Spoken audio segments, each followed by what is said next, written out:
13 years. Z, title partner, Nexa, associate partner and venue partner, Front Lawn, Bank of Baroda, Motwani Jadeja Foundation, Rajasthan Tourism, the JCB Prize for Literature Festival Bookstore, which houses all the books featured in our sessions during the festival. Aga Khan Foundation, our series partner, Rekit Benkisser, Diageo, Air Asia, our travel partner, Kingfisher, Red FM, Launchora, Facebook, Be Live, UFO Movies, our Cinemedia partner, Save the Children, helping with our book launches, Pratham Books, outreach partner, our series partners, the North India Office, US Embassy, New Delhi, Mahindra World City, Jaipur, session partners, British Council, Netflix, Etsy, Public Health Engineering Department, United Nations of India, Avid Learning, Murthy Classical Library of India of Harvard University Press, Australian High Commission and Australia Council for the Arts, Paris Buildtech, Sahitya Academy, Center for Policy Research, media partners, Dainik Bhaskar, Rajasthan Patrika, Amar Ujala, Business Standard, Inox, Matrabhumi, Outlook Magazine, the New Indian Express, the Tribune, Jan Mikalski, Zomato, DLF, Penguin Random House, Jayashree Periwal International School, Citibank, Storytel, CK Birla Hospital, LIC, Sotheby's, SBI, John L. Bissell Foundation, JW Marriott, Airtel, Karma Kettle, Grover Zampa, Coca-Cola, Gulmahal Lane, Hotel Diggy Palace, Taj Rambagh Palace, Clark's Amer, also hosting our musical extravaganzas, Royal Opera House Mumbai, The Lalit, Full Circle, Yuva Ekta Foundation, who will be staging a special performance tomorrow, Royal Treasure, Event Board, Edelman, Social Connect, McCain, Unibic, Wagbakri Tea, Mustkin, Kanha Sweets, and Be Life. Our first session today is titled Uninhabitable Earth, discussing the climate crisis of our only planet. Our conversationalists, David Wallace-Wells, Marcus Moench, Navroz K.Dubash, in conversation with Prem Jha. Would you all join me with a big round of applause in welcoming our guest speakers to the guest?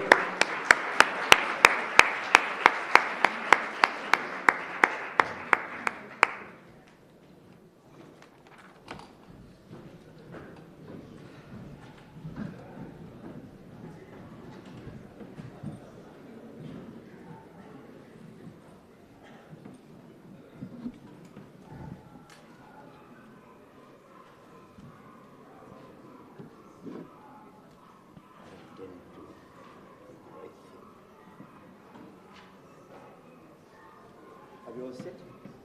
Sure. Microphone.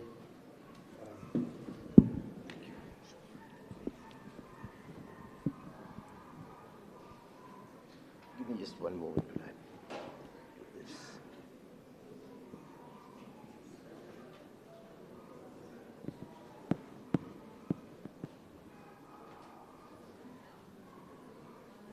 I give up on these, quite honestly. Where is it?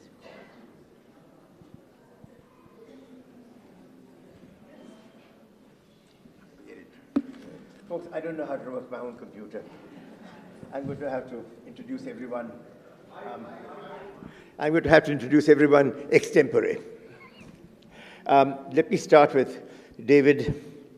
And David Wallace-Wells, as you know, has written Our Uninhabitable Earth, which is the subject of our conference today. The title of this session. And he's done something that needed to be done, and I think only one other person has even tried to do it, is Naomi Klein, really. which is to say, look, there are all kinds of uncertainties about the predictions on climate change, but let's not look at the uncertainties. Let's look at what's the track has been so far and what the track is likely to be, and drop all the whys and wherefores and tell us where the world is going. And it's a frightening picture. He did this 18 months ago in an article in the New York Magazine, which went viral.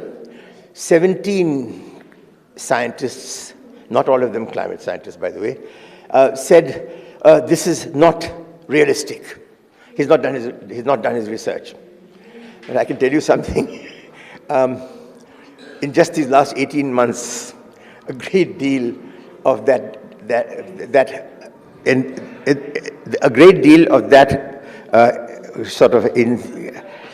skepticism has gone, because 3 months after he did that, the IPCC's special report on 1.5 degrees centigrade came out, and that confirmed pretty much most of what David said is likely to happen in the future. We're going to ask him to start with telling us in substance what he fears.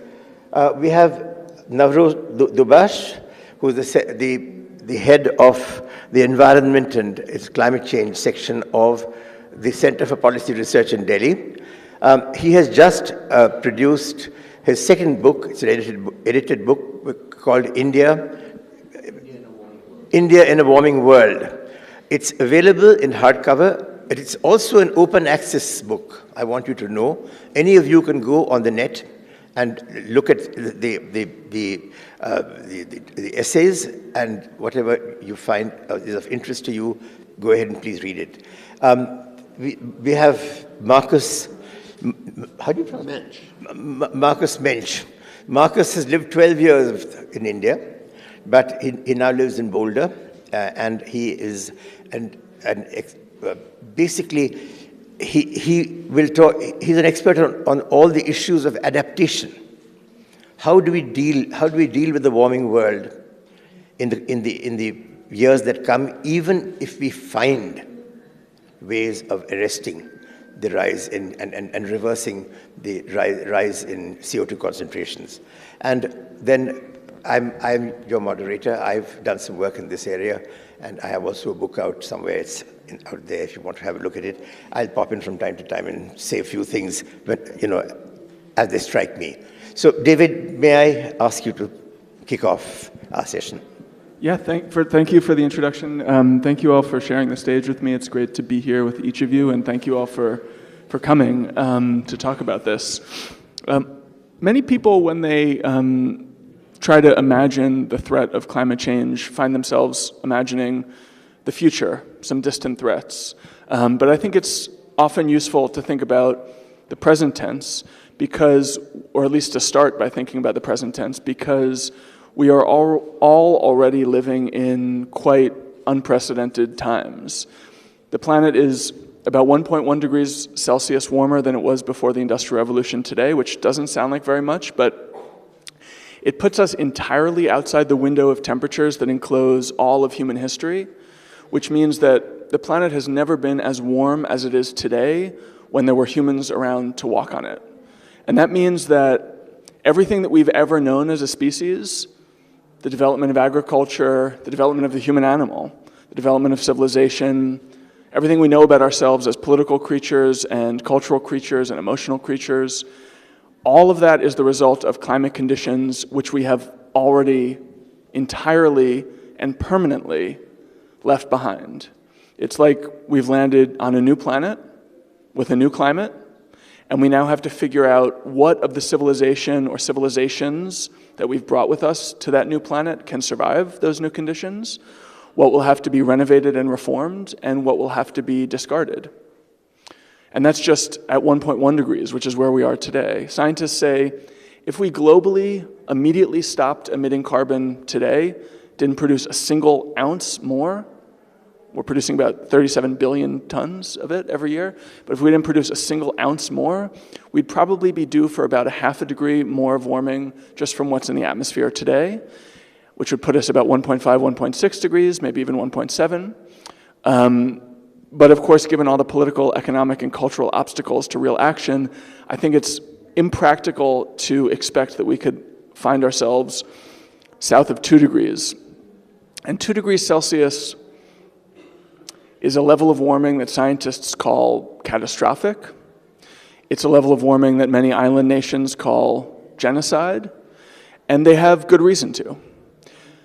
The UN says that at 2 degrees of warming, damages from storms and sea level rise could grow 100-fold, that cities in South Asia, in India, the Middle East, could become so hot during summer that you wouldn't be able to walk around outside during heat waves without risking heat stroke or possibly death. These are cities that today hold 10 or 12 or 15 million people in them, and it could be the case that just in the second half of this century, every year in each of them, tens of thousands of people would be dying just from the effects of direct heat. Scientists expect, again, just at 2 degrees of warming, perhaps 150 million additional people would die from the effects of air pollution. And we'd probably be locking in just north of 2 degrees, maybe 2.1 or a little warmer than that, the permanent loss of the planet's ice sheets, which would take centuries to unfold, but over time would produce probably 80 meters of sea level rise, which is enough to drown 2/3 of the world's major cities and maybe 80% of them. And that's 2 degrees, which is practically speaking, I think, a best case scenario. Things could get somewhat considerably worse from there, depending on the choices we make today. But just walking through those impacts gives you a sense that this is not a threat that we can really think of as distant in time or place. It is truly all-encompassing. It affects economic production, it affects cognition, it affects mental health, public health. Nearly every aspect of modern life will be transformed by this force, which is to say almost all of them will be damaged by it. And while those damages are expected to arrive unequally, with the nations in the developing world being hit harder, despite the fact that they've done considerably less to bring us to this point, and the nations of the wealthy West being hit relatively less hard, nevertheless, you will not be able to escape this force or live in a way that is not defined by it, I think, no matter where you live on the planet. But of course, some places are going to be hit harder than others, and unfortunately, India is expected to be the absolute hardest hit. And I think Navroz is going to talk a little bit more about that in detail, but it's just as a conceptual matter, a framing matter, I think really helpful to keep in mind. India is expected to withstand as much as a quarter of all global climate damages in the rest of this century, considerably more than Bangladesh, which is threatened to be largely, if not entirely, underwater over the rest of the century, depending on how sea level rise goes, and much more than Australia, which, as we've seen over the last few months, is already staring down some incredibly dramatic climate impacts with wildfires, not just a wildfire season lasting 3 months, they've literally had fires burning now for 3 months at a time, and those fires are going to continue to burn probably for another 2 months, burning 20 million acres, 20 times or more what California has dealt with in its worst wildfire seasons, killing more than 1 billion animals and forcing the evacuation of tens of thousands of people in scenes reminiscent of warfare and total social disarray. Now, how far the rest of the world gets into futures that seem to be predicted by the experience of Australia, I think is very much worth keeping in mind. It's about the choices we make today, because climate change is not distant in time in the same way that it's not distant in place. We often think that this is a problem that has been left to us by our ancestors, that it's a story of centuries, and it's fallen to us to clean up the mess left by our grandparents so that our grandchildren will be living relatively well off. But in fact, half of all of the emissions that have ever been produced in the entire history of humanity from the burning of fossil fuels have come in just the last 30 years. And that's since Al Gore published his first book on warming. It's since the UN established the IPCC climate change body. We've done more damage since then than in all of the centuries, indeed all of the millennia of human history that came before. And that means that we've also done more damage knowingly than we ever managed in ignorance. which is quite distressing considering at the moment we're placing a lot of hope on the fact that the world is finally waking up to this threat. The recent past suggests that awareness, consciousness of the problem is far from sufficient motivation to produce outcomes and response of the kind that we would really need to avoid some truly terrifying outcomes. I'm 37 years old, which means that my life contains this entire story. When I was born, the planet's climate seemed stable. Scientists worried about the medium-term and the long-term threats from climate change, but at the moment, things seemed okay. And now, just a few decades later, we're on the brink of catastrophe because of what has happened in those last 30 years. This is not a problem that our ancestors left for us. It is the work of a single generation, which is to say, the work of the generation of everyone in this room today. And because most of us are going to be alive for a few decades more at least, we're probably going to be able to see the next act of this story too. Scientists say, if we've done the bulk of this damage in the last 30 years, we now have about that much time to take action to avoid truly catastrophic outcomes. And the next few decades will be absolutely critical, which means that all of us are alive today at an absolutely consequential hinge point, not just for climate history, but for human and planetary history. We're living through what's called a mass extinction right now. It's the 6th mass extinction in human history. Four of the other 5 were produced by greenhouse gas effects like the ones that we're living through today. And we're today adding carbon to the atmosphere at a rate that's at least 10 times faster than the fastest of those extinctions, the worst of which killed at least 90 and perhaps 97% of all life on Earth. Now, I think humans are an adaptable, resilient species, which is another thing that we'll be talking about later in this panel. I think we will find ways to live amidst these transformations and this suffering, but adapting to what level of human pain and climate cruelty is very much an open question. And I think if we find ourselves living in a world defined by unprecedented human suffering, even the incredible resiliency and adaptiveness of the human species won't be sufficient to allow us to build lives for ourselves that look or would look to us today prosperous and livable and just. If we want to secure those promises and that future for ourselves, we must take dramatic action today, both on the decarbonization side to make sure that the impacts that we're living through and adapting to are smaller, and also very aggressively in how we try to build new infrastructures and social structures that will allow us to live in flourishing ways everywhere on the planet, not just in the wealthy corners of the world, in the face of some of these quite dramatic transformations, which, just to close, I should say, not just a matter of extreme weather, not just a matter of sea level rise. I think one of the most important things for the public to start to understand in a way that hasn't been all that well understood anywhere in the world is that these transformations are dramatic enough that they will shake the foundations of every aspect of modern life. It's not just about escaping the shoreline. It's not just a matter of protecting yourself from drought. It's a matter of the way that our politics and our geopolitics, our culture, our relationship to economics, capitalism, our sense of our place in nature, and our sense of the shape of history, how all of these things will be transformed in the decades ahead, inevitably, no matter what we do. But we have an opportunity to make sure that they are changed in ways that give us a future that is, again, relatively livable, relatively prosperous, relatively just, and ultimately that is about what we do today and in the next couple of decades, which means the responsibility is shared by all of us alive today, indeed shared by all of us on this panel and in this room. We must take action soon on all fronts to give ourselves a chance of the kind of future that we would like to leave to not just our children and our grandchildren, but even ourselves in old age. So with that, I think that's a good big picture start of, yeah.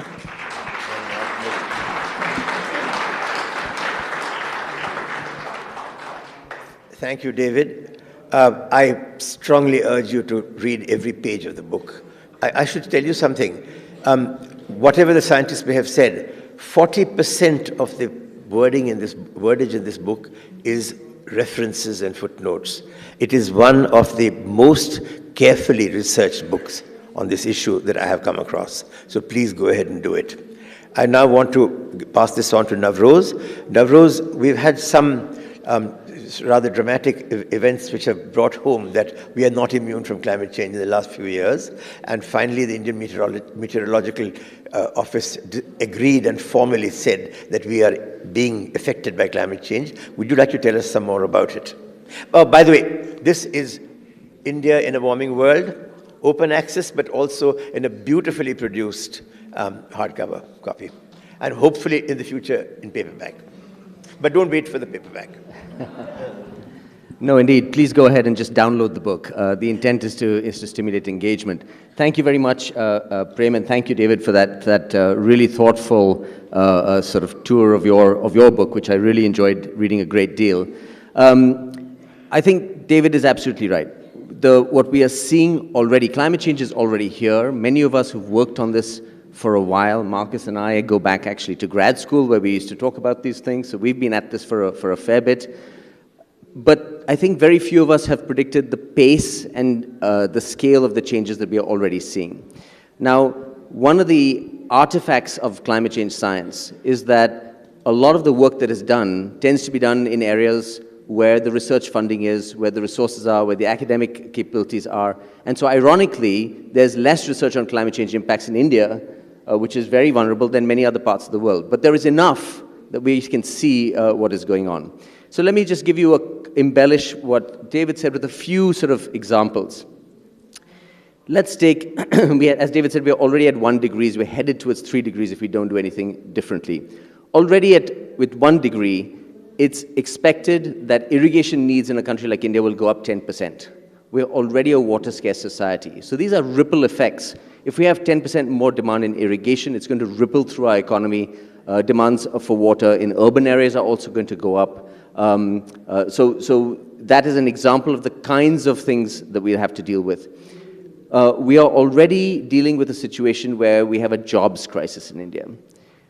With climate change, labor productivity is expected to go down.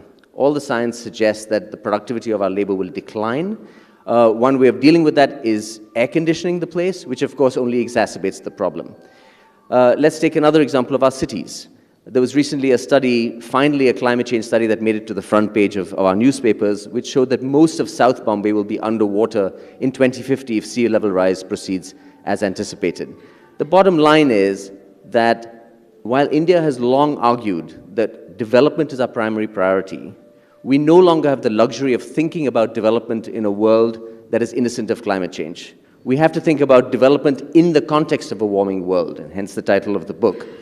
So this is a much more complicated challenge. We're not doing a great job dealing with our development under the existing conditions. We're going to be dealing with development under an even more complicated set of conditions, where we'll see warming, we'll see frequent disruptions, we'll see many more violent weather events, we'll see a decline of species. We are already seeing fisheries impacted, for example, by climate change. So this is the context that we are going to step into.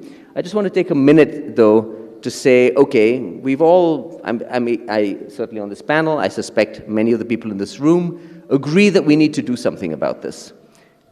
The catch-22, the dilemma I face, is that agreeing that we need to do something doesn't necessarily tell us how we act.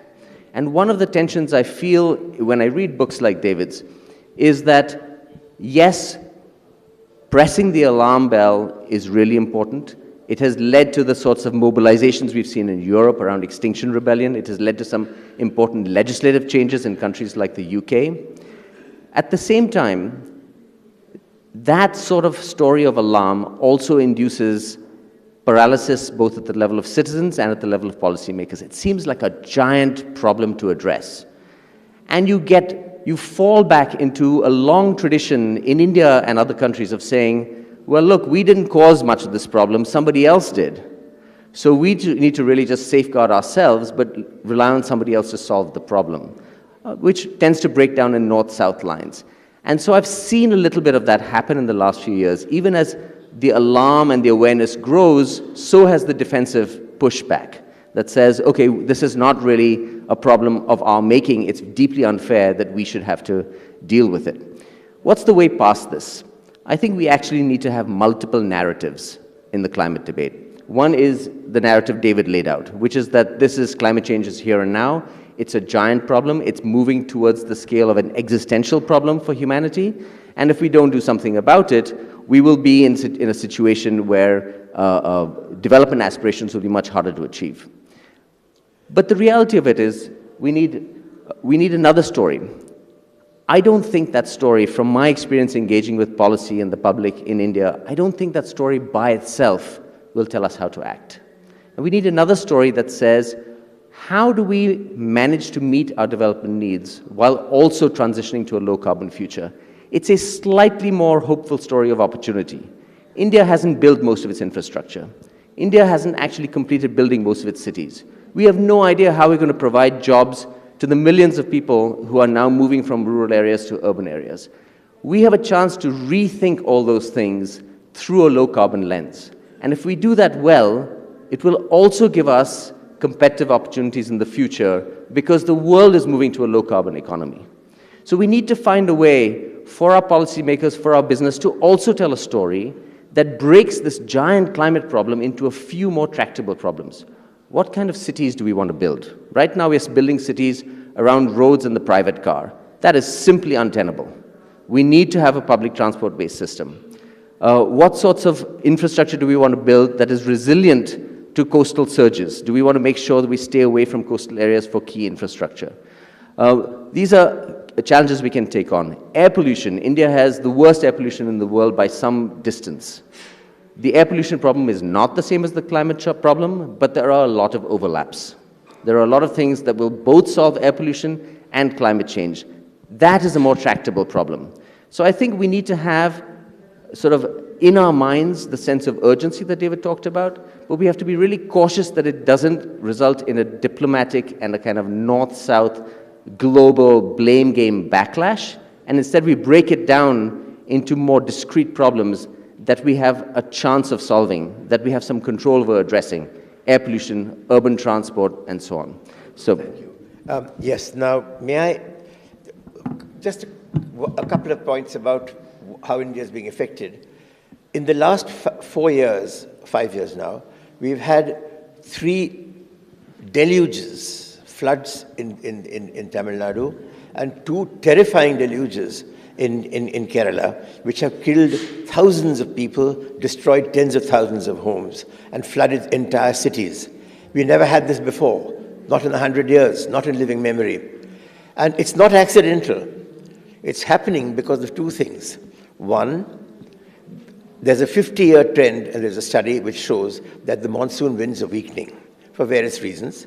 One of the reasons is that as the seas grow warmer, the amount of evaporation from the sea is increasing. Our southwest monsoons, therefore, are heavier with water, and therefore they move more slowly. One result is that when they hit the mountains of the Kerala coast and they rise into cooler air, there's more water to drop, and that's where the floods are coming from. And it's dramatic because it's happening so suddenly and now so frequently. It's like as if we've crossed a tipping point. If you look on the other side, exactly the same thing's happening. You've got the northeast monsoons, which come from China, from Asia, but across the Bay of Bengal, picking up water. And the Bay of Bengal, I think, is about 2 degrees warmer than it was, say, 2 decades ago.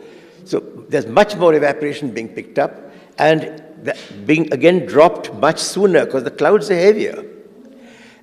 One result is that if more of the water has been dropped earlier, there's less when you go inland. So India has just emerged last July from a 10-month drought in the whole of South India, which absolutely devastated people. There were children carrying buckets, catching trains on the side, practically stopping them, going to the nearest station, filling up at the tap, and catching another station, coming back to the village to meet the drinking water needs of their families every single day for months.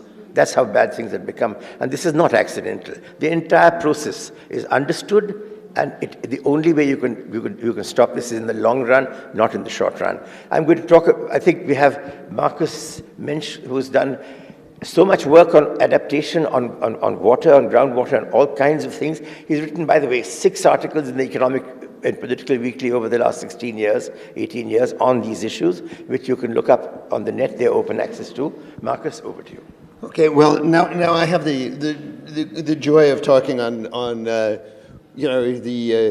adaptation side, and the thing that I always think with the air pollution example is, it's lucky that people live in Delhi because they can walk on air, and the point on that, though, is that I don't think societies move where they see the light, or politicians or leaders, they move where they feel the heat. And so something that cuts across boundaries, that cuts across political groups, etc., is imperative. And that's what we're beginning to see in Australia, in other areas. And I see that as a positive step, where people start feeling it, and that is where you begin to get the real pressure and the potential for a different narrative to arise. I'm working right now on things that I call the butterfly wing. Where do you enter in complex systems to catalyze change?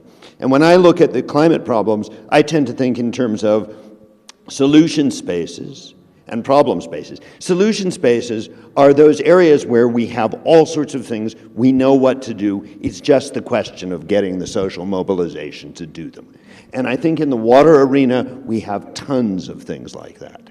We have tons of things like that in urban design. We have tons of things like that in transport. We have an amazing amount of that in emerging technologies around energy.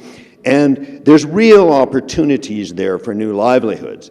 When I look in my own country, I'm tending to wear black these days, and I'm going to wear black most of the time, at least until we have serious movement at our political level on climate. So that's, it's not a random piece. But I look in North Texas, and you can't touch the windmills. That's a politically red state.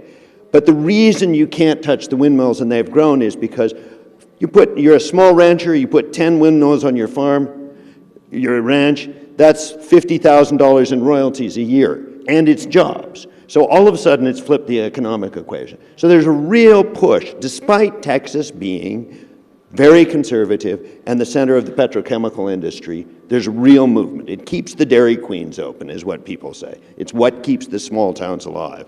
So I do think there are real solution spaces. And this is where the idea of the butterfly wing, how do people identify those openings? Where can you push? But I also think that your story is incredibly true. The problem spaces. And when I look at North India, we did work with NCAR a couple of years ago that looked at heat specifically, and looked at the less sexy part of heat, the minimum night temperature. And that's what really scares me, actually, because the minimum ambient heat index across the Gangetic Basin, where about 500,000 people live, 500 million, my brain is just off by an order of magnitude.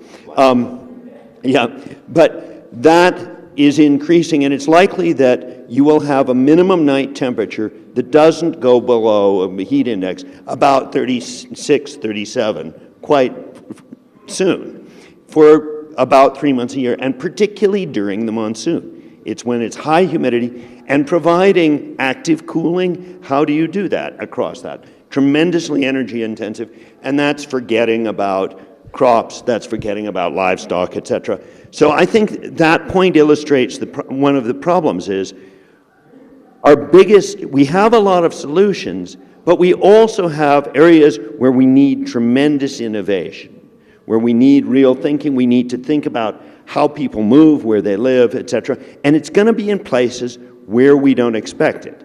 The rising sea levels, I go to Bangkok and I think about that, I describe it as an upwardly mobile city, and that's because everybody's moving to the second floor. They're moving all their equipment up. And it actually makes a significant difference. But that question of how do we avoid the political directional chaos that would be there if you had displacement of population across the Gangetic Basin, the identity chaos. And I think that applies as well in the West. Yes, India may well have some of the biggest impacts, but I think we'll be very surprised at home as well. So to me, the question is really not changing just the development trajectory, but the question of how do we achieve a much deeper change, which is really about how we live, how our footprint is, what we aspire to. You know, the climate impacts of every decision we make are actually not insignificant. And that's why, coming back to Navroz's point on narratives, that's why I'm here at the Literature Festival, because I actually find inspiration heavily in the literature. How do cities survive? What have people done in the past?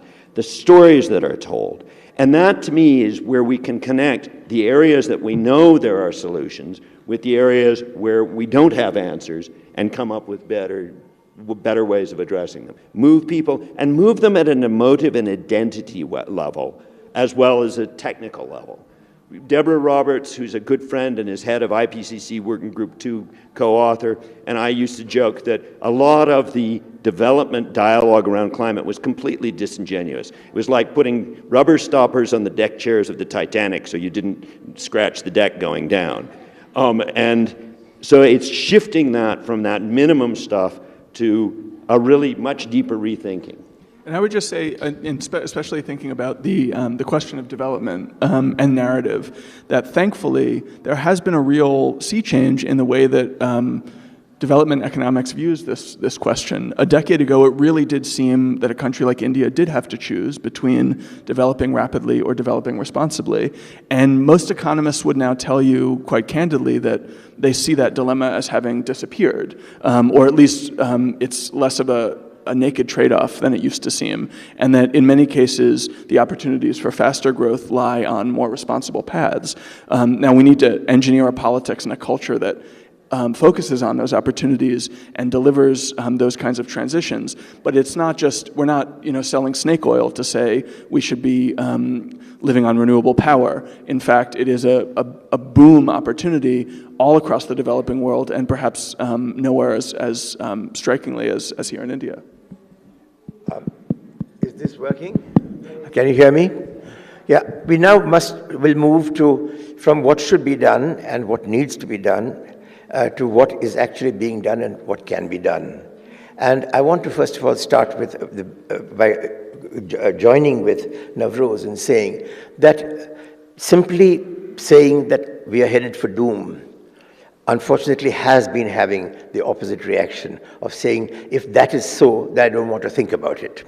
There have been a number of studies in the US. There was one in particular in 5 centers in the US with 200 respondents in each, and given 3 ways of being, they were approached about the climate change problem in 3 different ways. One was the gloom and doom scenario. One was, well, I mean, it's pretty bad, but can you think of some ways it could be fixed? And the third was, well, there are lots of solutions. If we put these in, then we will be able to deal with it. And the third approach found the highest proportion of people accepting that climate change is a problem. And more studies like this are being done now, so we will see this. I think we need to move on now from this to saying what can be done. And I want to, if you excuse me, take some of the time that John Lanchester would have had, who tragically has developed a very bad stomach trouble. And he's a novelist. He's written 5 great novels, and 2 of them particularly are hilariously funny, and they're very good. And they are related to the world we are in today, particularly the world of climate change, and they are available in the bookstore. The most recent one is The Wall. I urge you to go and read it. I mean, it's good to read about climate change also from the side of perspectives of novelists, because they often see what we do not see. Having said that, let me just add a few words about how to approach this. What is actually happening? The scientists and people are not sitting still. First and foremost, 2 forms of renewable energy have become far cheaper than electricity, which is wind and solar photovoltaic. All of you know that, and the development in this is very, very rapid. The question that is now there is, particularly with wind power, it's now being established that there is enough wind power in the world, if you just take it in gross terms, to meet all our needs for quite some time in the future. But the problem is, it comes at different times and in different places, and is also not totally predictable. Solar photovoltaic, of course, is only during the daytime and only when there are no clouds. So the big issue today is not whether we have alternatives to fossil fuels for energy, for electrical energy, but how you marry them. And I can assure you there are several solutions, and the ones that are being worked on now are cost-free, and they will be in place in a few years. And please keep a close eye on that. That's one part of it. The other side of it, of course, is that we have all the issues that Navroz raised, which is in the developing countries, we're mainly still agricultural. We are still in the middle stages of developing, into urban societies. Do we really need to go the whole way? It's quite clear now that we don't need to, because agriculture can be the base of the transport fuels and a great part of the industrial raw material base that we need, which is today being met from fossil fuels. I'm going to stop talking about that there because I'd like them to talk. But now we have 25 minutes in which I think we've got a good 10 minutes to discuss your ideas and solutions and so on, and 15 minutes, please, for all of you. May I just pass it on? Who would like to start on this? Maybe I can pick up. Would you? Thank you. Thank you. Thanks so much, Prem. So I think let me step back for a second. I've been part of the Intergovernmental Panel on Climate Change for a while, and the narrative in that body, which is really meant to be kind of the scientific statement of consensus among scholars and scientists working on this, focuses on the climate science, but there's a group that looks at solutions. And most of what they talk about is that the potential exists for a world that delivers development, progress, sufficient energy needs in a way that is also low carbon. The key word there is potential. So the technical potential exists. We can, in other words, there's a point somewhere out there that is better than where we are now. The real difficulty is in getting from where we are now to that point. And the challenge really is that we are locked into the current ways of doing things by a set of political interests, by our institutional structures, and by our behavioral patterns. Let's start with the simplest, right, which is behavioral patterns. We're locked into certain patterns of food consumption.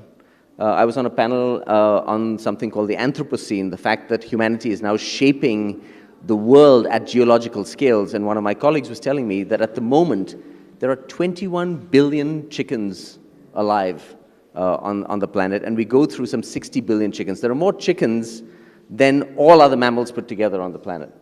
It's kind of an astonishing number. So we are locked, and that is a very energy-intensive agricultural system.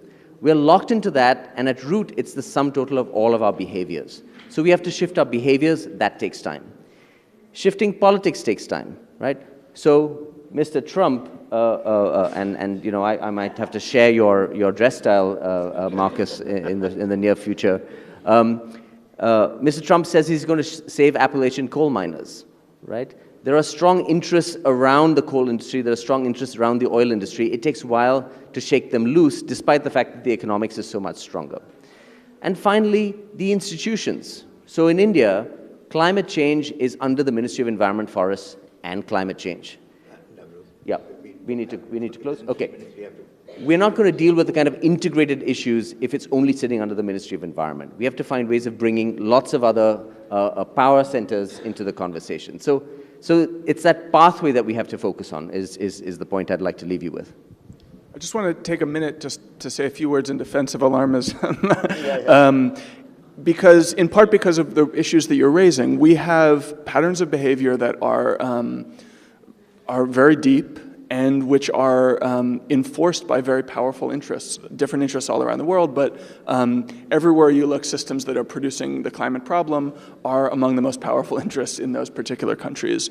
And I think that's one reason why it's important for us to understand the scale and scope and urgency of the crisis, because if we hope to address this while essentially continuing to live as we do, and trust those who say, oh, the solutions can be marginal and they can be imposed without much transition, I think we're going to end up making not nearly the changes that we need to make.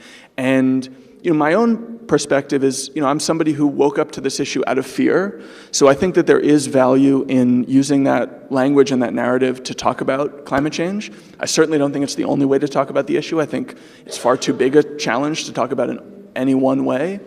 But when I look at the political and public awakening on climate all around the world, although maybe most concentrated in the West and the US over the last few years, I see an awakening that was produced by a series of hair-raising, alarmist reports and events. So the 1.5 degree report, which was produced by the UN in October of 2018, was much more forthright and, to my mind, clear-headed and transparent about just what was necessary.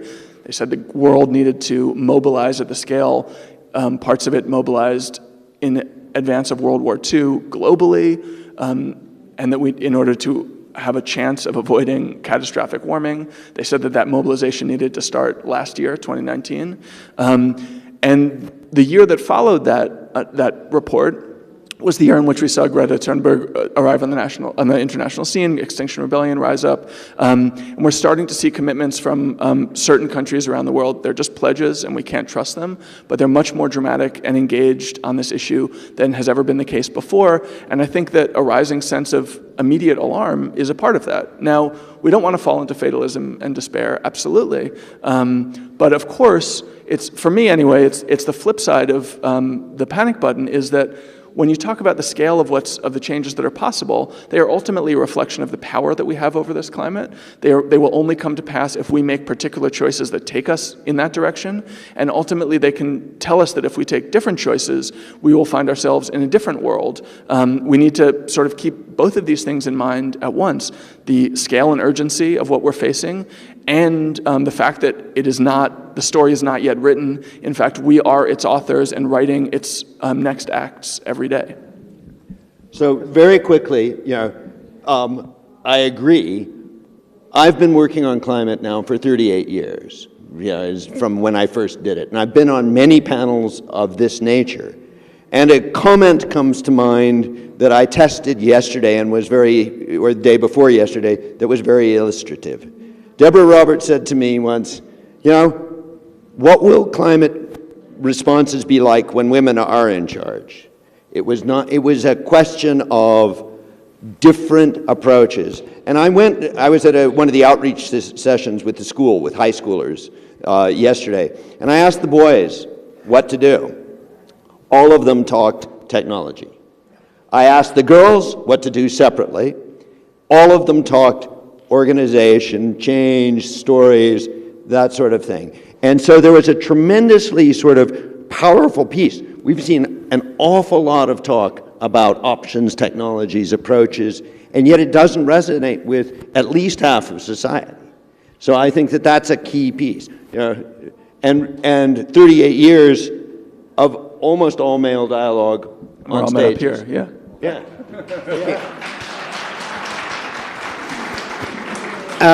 I'm going to open up the hall for questions. One small comment on what just passed.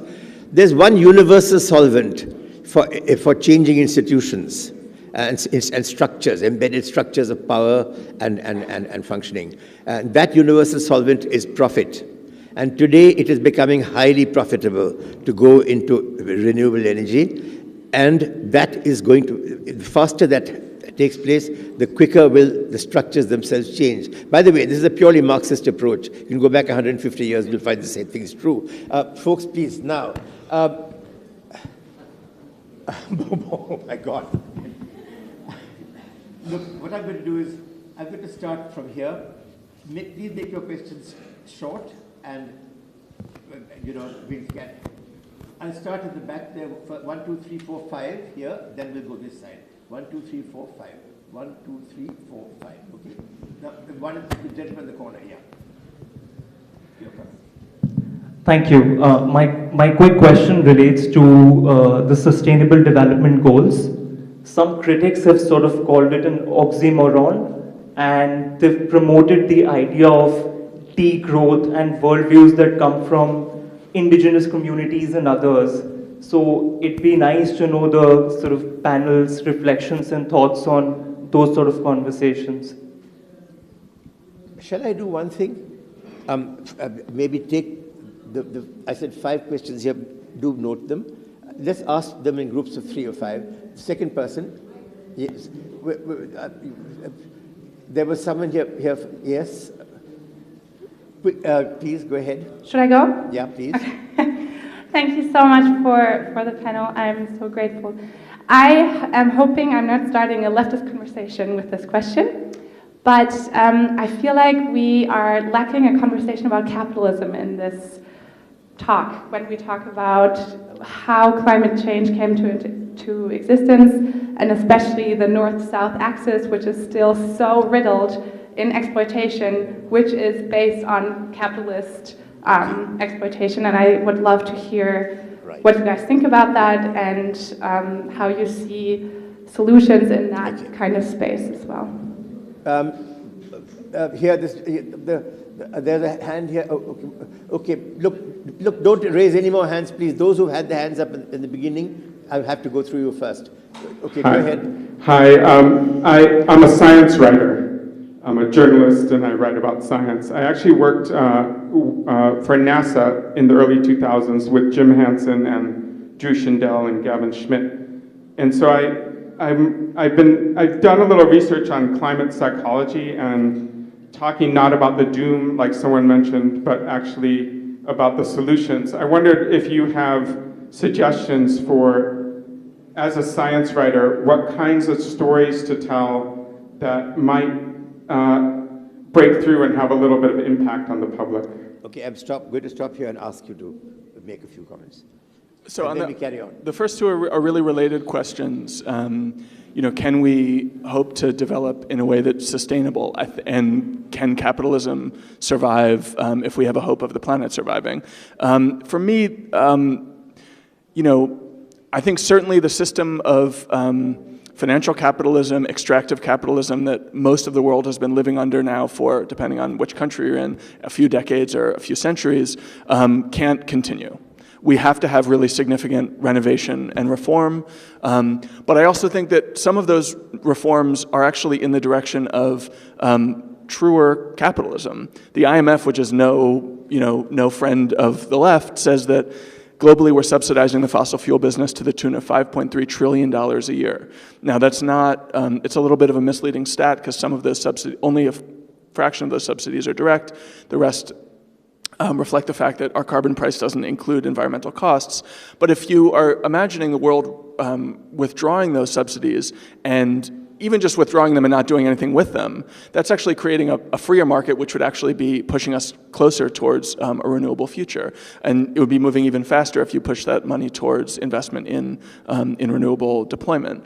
I think that I think that we have yet to figure out. You have to make it short. Yeah, the big questions are very hard to know the answer to at this point. But it's also the case that wealth has, especially on the adaptation side, is extremely valuable in helping protect people. And so for me at least, I'm not ready to embrace a true degrowth approach because I think that would be depriving much of the world of many of the tools that will be most important in protecting future generations. But we have to get growth that is healthy and equitable and just, not the kind of growth that we've had over the last few decades. I want to answer the capitalism question, if you don't mind, very briefly. Look, what you're talking about is industrial capitalism. Capitalism existed for 400 years before fossil fuels came. Industrial capitalism of today is the product of fossil fuels. When fossil fuels are replaced by renewable energy, the shape of capitalism itself will change. And it will change because of the profit motive. We will go back to a different structure which will not be so heavily urban-oriented. I won't say anything more than that. Think about it. More questions, please. Just on the stories question, I would say write whatever story you want to tell. There are a million stories to tell out there. We shouldn't think that there's only one way to talk about this issue. There are 8 billion people on the planet. Each one of them has a different perspective on the story, and it deserves to be told. Please, in front. We go in the reverse. First, 1, 2, 3, 4, 5, 6. I'm sorry, we'll run out of time. Would you please start? Yes. No, sorry. Here, in front, please. Start. Yeah. Yes. I think this is a question for David. I've got some brothers-in-law who are climate change deniers, and I'm interested in finding a readable, authoritative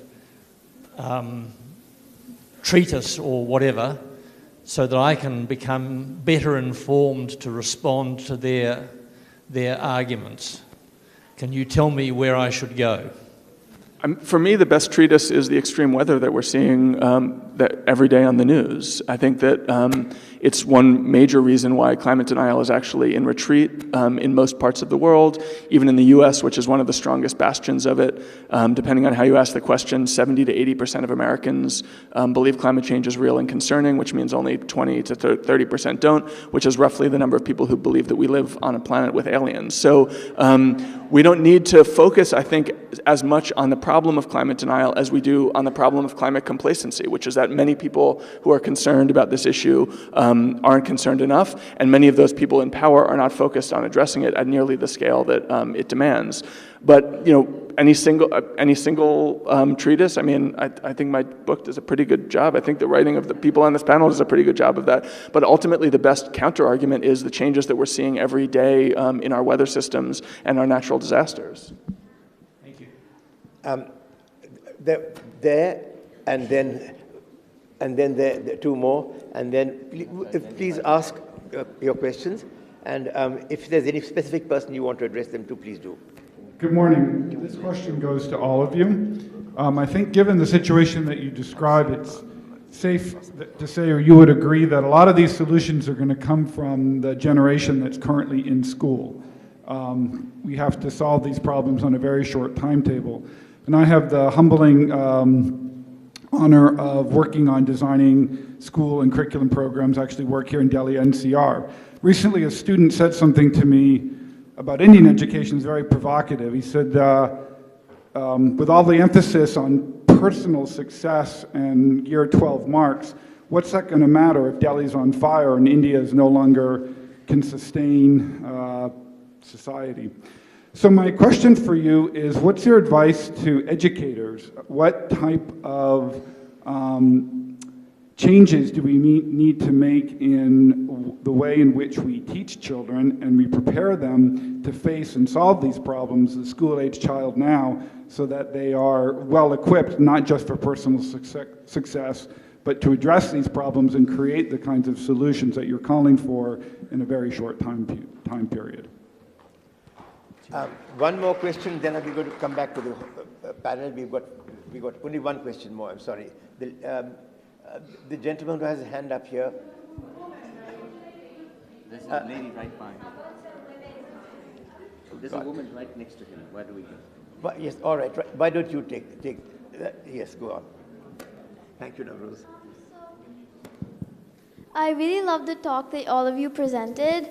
I just have one question. So as all of you can see, many people are using solar energy that I think is going to help the environment. So what do you think? That is it helping the changes that climate change is making and all the dangers? Is it preventing it, or is it playing a pivotal role in the dangers of climate change? Solar power? What was the last word you said?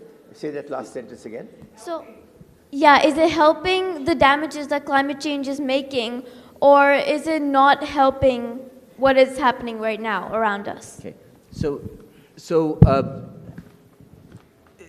solar power at the moment in India is 20% of our electricity capacity and generates 10% of our electricity. The hope is that it'll really grow in the future. But I think your question ties to the previous question, which is, what do we do? How do we, what do we say to educators? How do we start thinking about this? And I would say that, and solar is a good example of that. I would say that the most important thing is to have an education system that frees up kids to imagine different futures. That we don't have to live in the way that we've lived in the past. Because if we live in the past, if we rely on 21 billion chickens, if we rely on cars to transport ourselves, if we rely on centralized power plants instead of solar panels on our roofs, if we don't adjust our lifestyles, if we don't adjust our voting behaviors, and envision entirely different ways, including ways that challenge the sort of logic of capitalism, we really are sunk. We need the step changes that David talked about. We need sort of an entirely a dramatic shift. I personally believe that dramatic shift has to work through national political systems. At the end of the day, climate's a global problem that is going to be solved by the sum total of national politics. And so in national system after national system and local system after local system, we have to reimagine our lives and our economic systems. And that's what our school system to teach us how to do. One last minute, I'm going to ask Marcus to comment. And then I'm really sorry, we're going to run out of time, but I'd like to give the last word to Marcus Moench. And we'll be outside. Please talk to us there. I'm delighted that so many people want to ask questions. JLF, please note more sessions on climate change in future years. My quick question really goes to that question of psychology. There have been previous societies, the First Nations in the US and Canada, the Native Americans, which are not about accumulation of goods, which challenge the question of capitalism, but are still very much rooted in historical behaviors. I mean, there are societies of that type.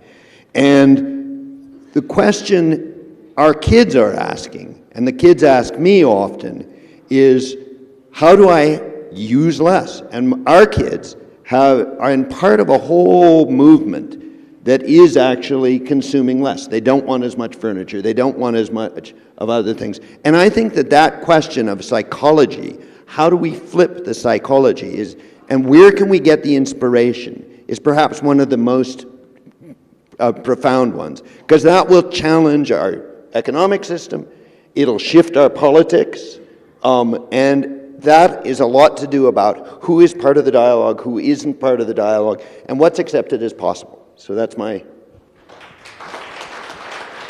Thank you, everybody.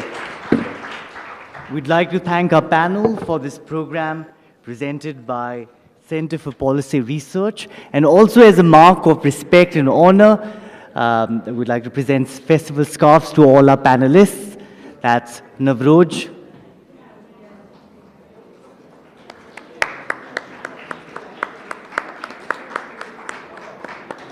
David,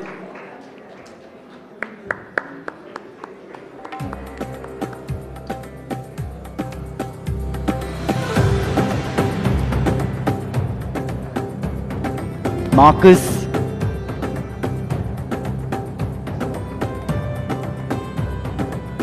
and Prem.